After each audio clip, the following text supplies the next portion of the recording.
Молодому поколению что пожелаете? Молодому поколению прежде всего здоровья. В любом случае наука требует здоровья. Если здоровье, это очень важно. Нездоровый человек, он не может выдержать нагрузки.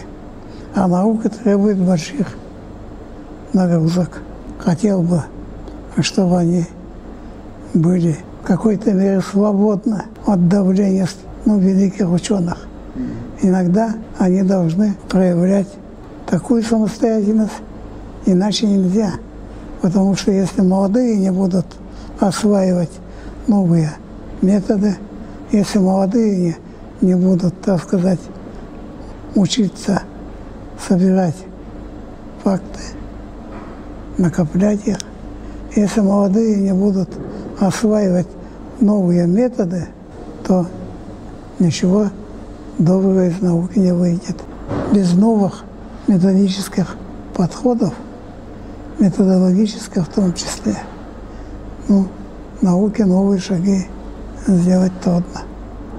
Ну и, наконец, молодые ученые должны научиться работать в коллективе. Время ученых-одиночек ушло.